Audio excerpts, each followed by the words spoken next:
and welcome to Revive Your Life podcast. I'm your host, Bianca Grace, therapist, and been working with people for 20 years. So I'm going to continue doing it and putting all of what I learned out there for you to gain more insight into your life and improve your life through this insight. And hopefully today is a question that I have from a follower on TikTok that I think a lot of people will relate to.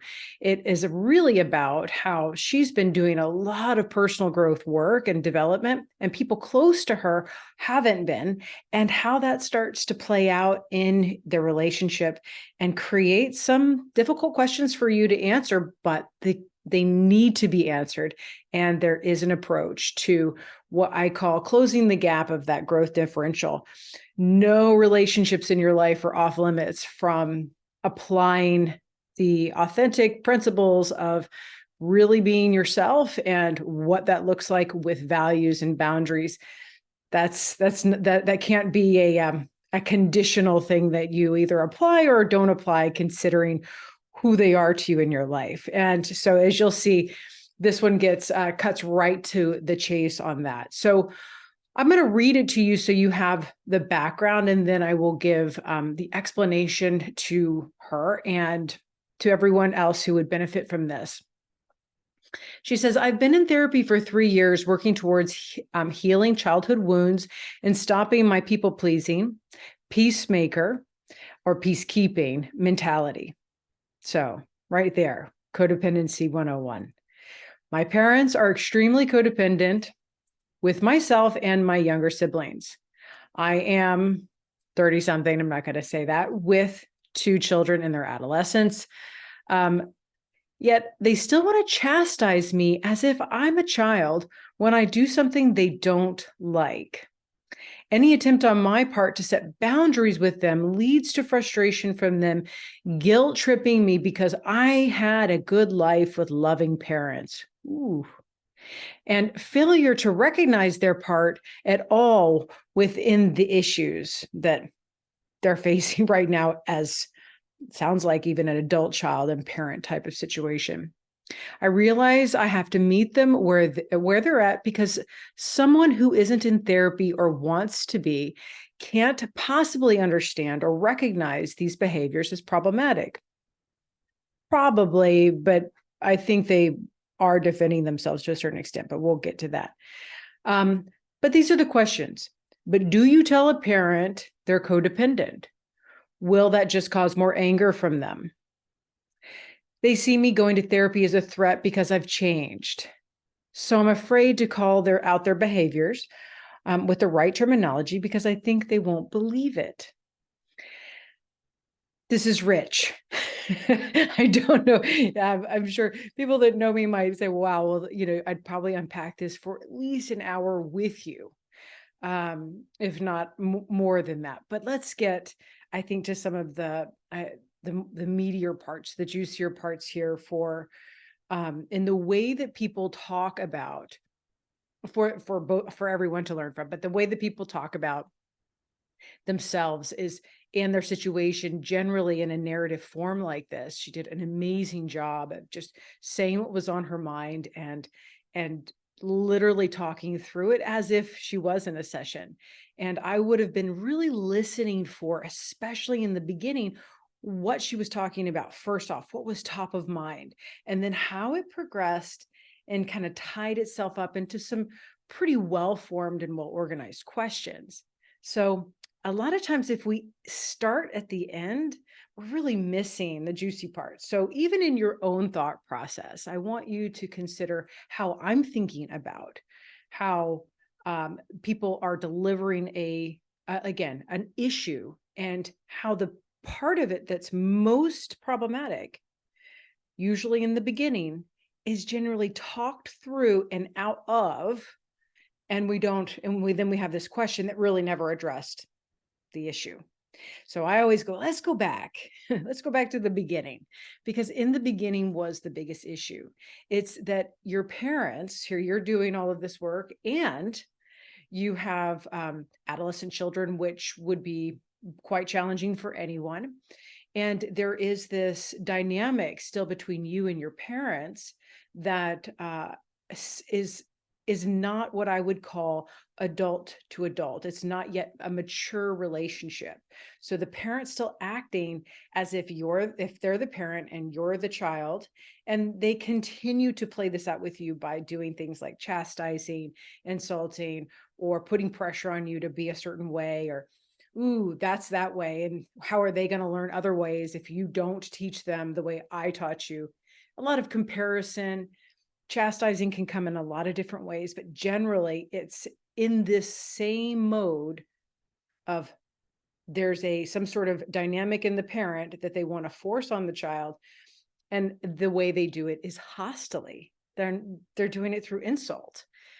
So that is in of itself where it is the problem lies. In codependency, when you said, I want to move out of a people-pleasing behavior and a peacekeeping behavior. Well, and then a parent literally goes in and starts to create a problem.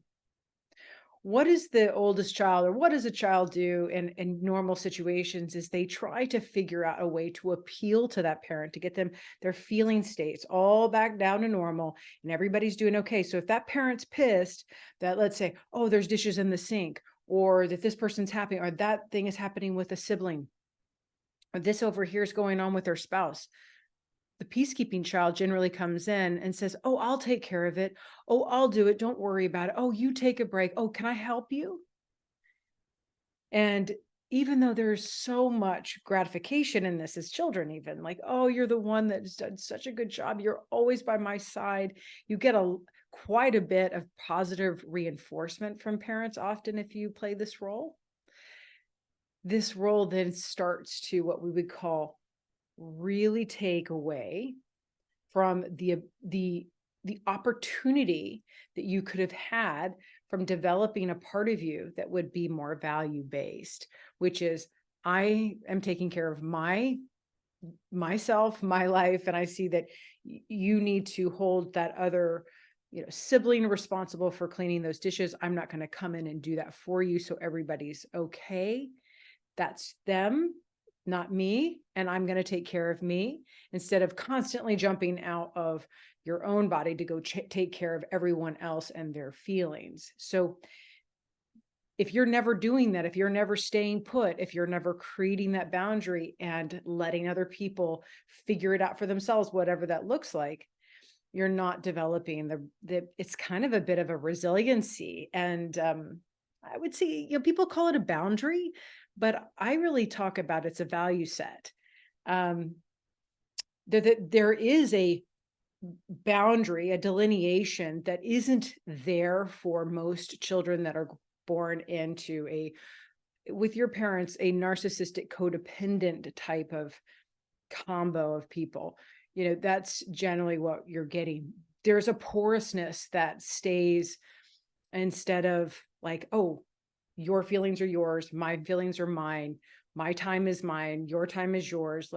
And there isn't this nurturing from the parent, right, to help a child understand that, oh, your time is yours, and I want you to go and, do your thing with your time. Don't take care of me on your time. I've got it. Don't worry about me. There are times and opportunities parents can definitely help a child individuate and become their own person, and then take interest in the difference between them and their children. Like that, wow, that's different. I'm going to learn something from you. You have interests that are different from me. So there are ways that parents can do that other than being constantly loving. And it doesn't sound like you got the opportunity to do that. You are looking for the opportunity to do that now. And I think you see how difficult, and I'm talking to the person who, all of a sudden, to the person that is asking the question, but also anyone else that is thinking about this in relationship to how they function in their family, with their spouse, with their peers, and with their parents, even at work. These types of this porousness, and without really feeling like you can delineate what's your time, your energy, and how you're going to manage that without being afraid of rejection, without being afraid of being chastised. right? Or without being afraid of loss, but being certain that you can do that and deal with anything that comes your way that would have a problem with you holding your own and letting people hold their own and ask for help when they need it, right? Or something to that extent. So I think that I'll move into the next part of this, which is the interchange between aggression and guilt, right? Is that this is usually how people feel when they feel guilt, they feel it directly in alignment with some sort of I'm being selfish. I'm feeling guilty that I've created a boundary. Uh-oh, I'm feeling guilty. Or, which was really learned from, let me just say, first of all, by you have pissed me off. It's your fault, the parent saying to the child. You're not doing what I say. You're not right. You're making me mad. This is your fault. And I've worked so hard and I give you so much and you still can't. Things like this, like, are internalized and heard by the child and made sense by the child by the only thing the child has in order to make sense of the world with, which is the experience of themselves.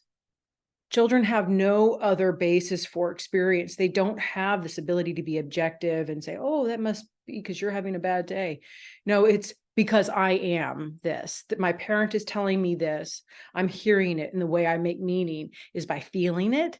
And those feelings are mine, and I'm feeling responsible, and I don't have any other way of making sense of it. I must be my fault.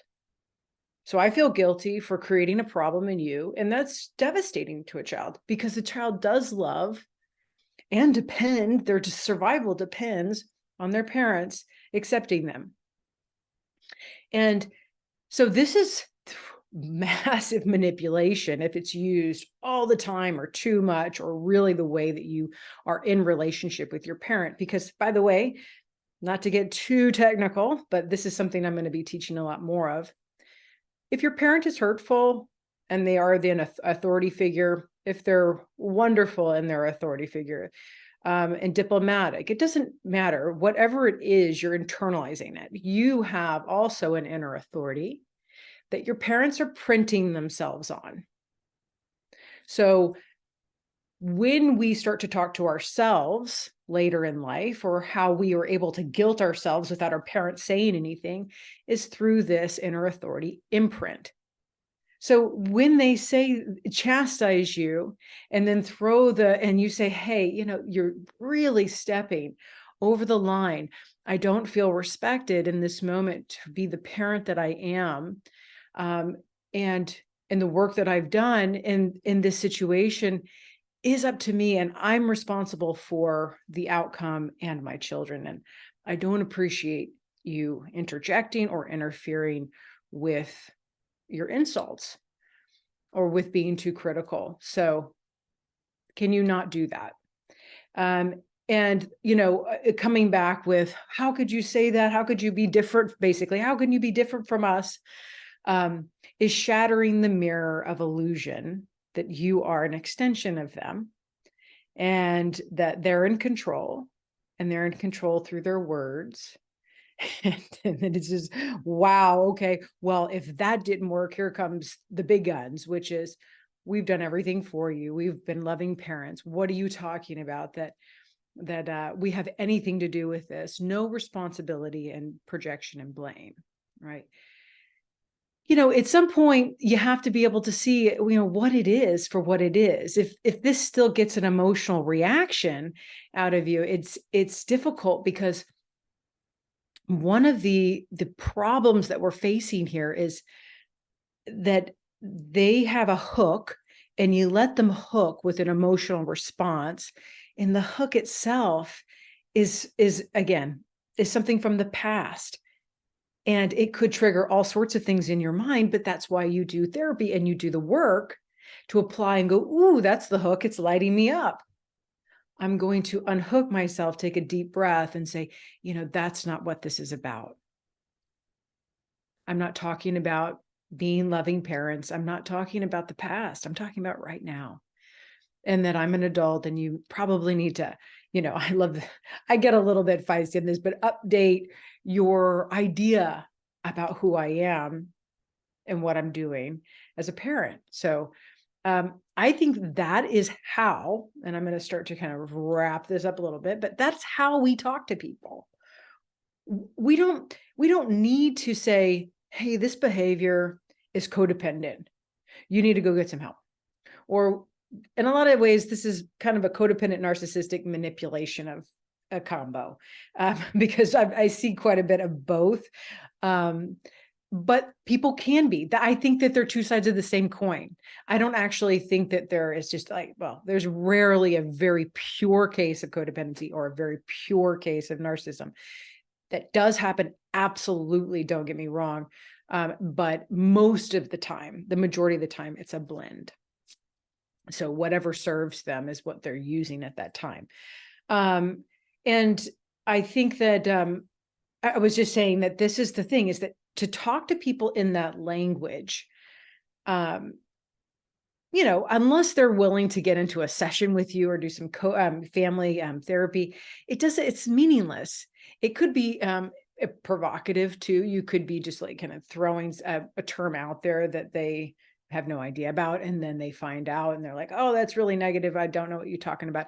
So it's not effective. If it's just going to arouse a lot of defensiveness on their part, you're not getting through. Defenses block all information from getting through. Really, you have to, even if you're trying to have a conversation with somebody who has potential to have a conversation and listen and hear and respond. If their defenses are up, there's no reason to keep going until everybody relaxes, including yourself, and gets back into a curious space. But the thing is that, yeah, that's if we're just throwing these terms around, it's not helpful. What's most helpful is to actually have an action plan, just like I walked you through, about how to talk to them when these types of events happen. So you know for certain that next time that there is a chastise event, this is how you're going to respond, and using I statements with clear communication of who you are, what is happening for you, and how it is that you're hearing them, and how it is you'd like the interchange to actually happen. So you have to do the work oftentimes, especially if you have, that you can easily a parent can cause quite a bit of regression and confusion. And I don't know what's right or wrong, but because they cause this regression, which did happen even in the narration of the text, I really feel like that's the time that we plan it out. We really stay objective.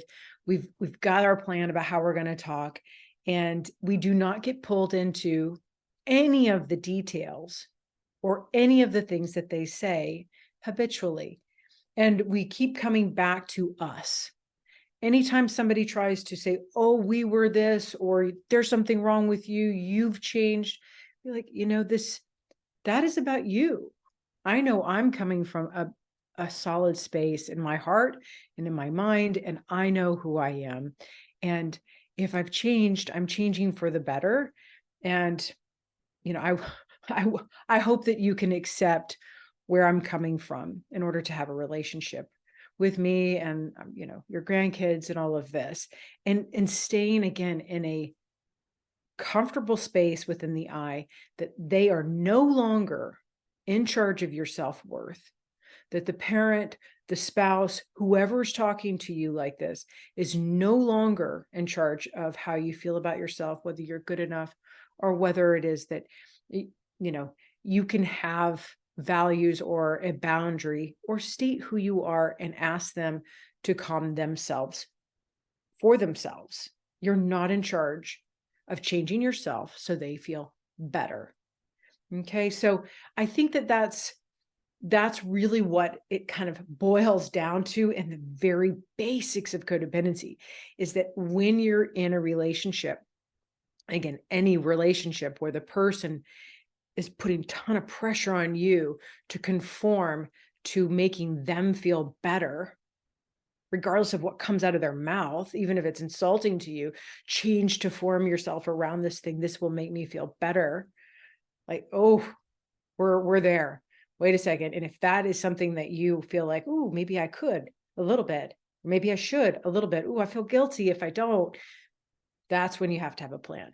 That's when you know that you've engaged, you've allowed and engaged in a codependent type of interchange with somebody that was more narcissistic or codependent themselves. And you cannot enable that anymore by allowing yourself to get pulled into it. You stay in the I position, you stay grounded, and you have a plan to communicate where you're at, how you are feeling, and how you'd like to be treated. And they can have any feeling they want. But if that's too disruptive, they can excuse themselves and take a deep breath. And you can explain again later if that's what they need, is more explanation. And if they really are, wow, this is wild. I don't understand, but I really want to learn.